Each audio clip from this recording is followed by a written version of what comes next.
Well, in just a moment, we're going to go live to southern Gaza to speak to an English teacher, Tarek al-Farra. But before we speak to Tarek, let's take a look at a video that he's sent us, which shows his experience of being displaced.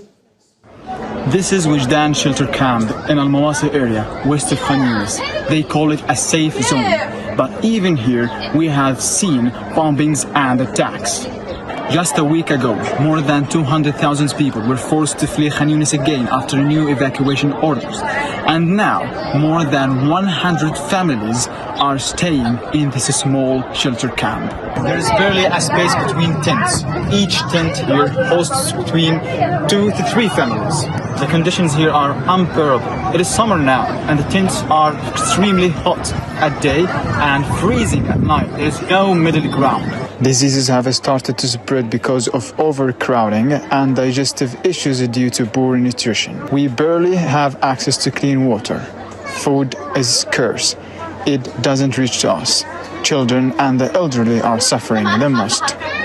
But still, we are here. We survive because we have no other choice. Well, Tarek joins us now live from Khan Younis. And Tarek, tell us a little bit more about what it's like to be forcibly displaced from your home. I mean, how did you get the order to leave? How quickly did you have to leave? And what decisions did you have to make?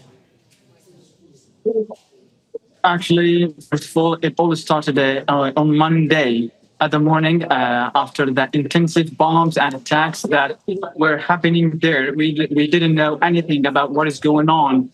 But after that, about at 12 p.m., there were new evacuation orders for the whole city of Khan Younis. So we sat together and we didn't know what to do because it is a hard decision. You can't decide what to take or where to go because there is no place. I mean, no safe place, and you can't take all the home with you. You can't pack all the home on your back and go and just walk to find a place or a tent or anything.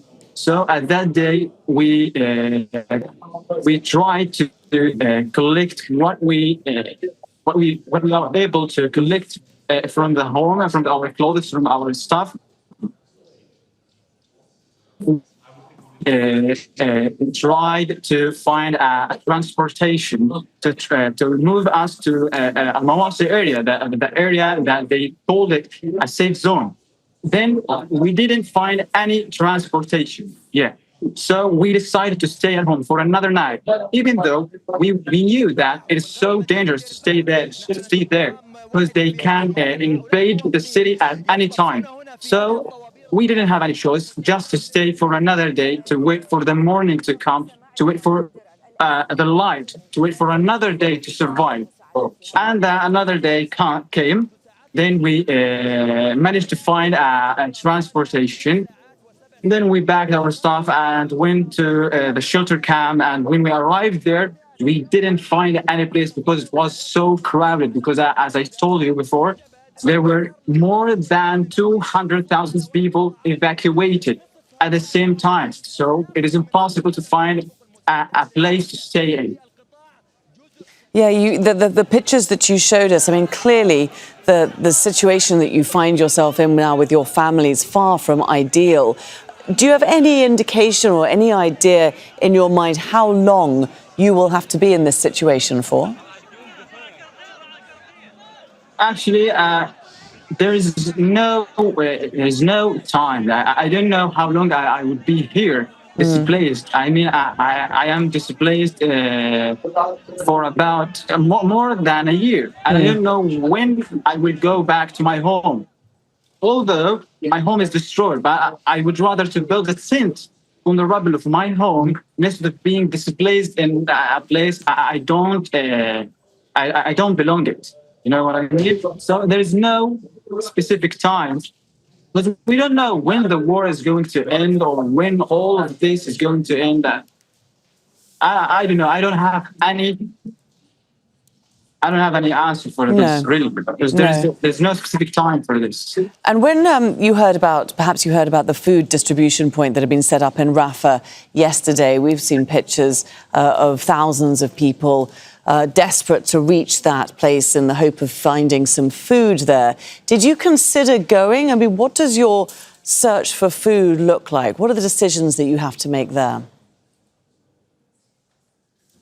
Actually, even before I heard the news yesterday that they opened the center of distributing the food, I decided not to go because it is like a suicide mission to walk all this distance just to get a coupon that I don't know how much it will be enough for me or for my family. I mean, I don't know if you have seen that contains what this coupon contains, but I won't walk all this way to a deserted and destroyed land that is now occupied in Rafah, west of Rafah, to just get some food. I mean, I didn't receive any aid. I didn't receive any humanitarian supplies for more than 70 days since Ramadan. But I buy the food. I buy food. I buy flour. I buy rice. I buy the other things. But the prices here is so insane. So insane. The prices are so crazy. So yesterday I went out to buy some flour. I found that a bag of flour is about $400. So I decided to just buy 6 kilos, which costed me $100, but I can't afford this amount every single day. So my decision was, even though that I know I would not get food, I decided to not to go. So clearly the main priority for you right now is finding food that you can afford to feed your family, finding clean water, accessing electricity. I know that you are also a teacher. When were you last able to teach?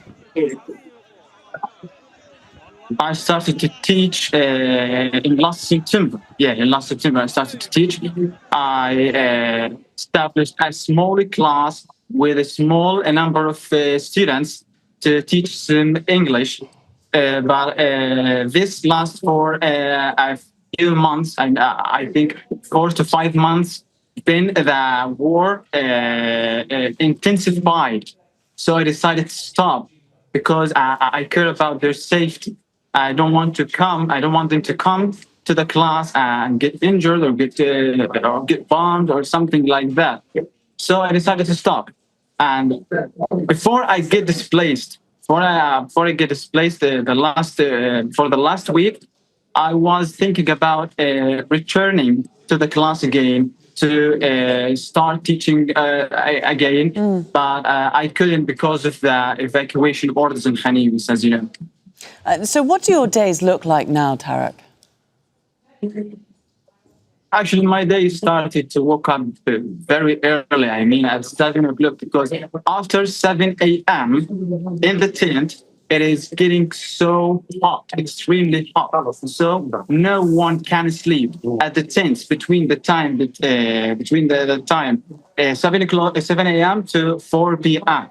It is extremely hot. So I woke up early. I started to look for something, to look for food, to have my breakfast. And if I didn't find any food to get my breakfast, I decided to just be enough with one meal a day. Then after that, I started looking for clean water for us to wash and for the bathroom. And I spend almost all the day, in a space in front of my tent because I can't get inside the tent.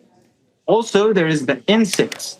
The insects inside the tent, they attack us. I don't know what to say, but really, I don't get in the tent only to sleep between 10 o'clock to 7 a.m. And even at the night, it is freezing, really. It's freezing. Yeah, these are the details that we miss with the bigger stories. But Tarek, it's so interesting and valuable to hear about your day-to-day experiences there in Gaza. We really appreciate you taking the time to share them with us here on Al Jazeera.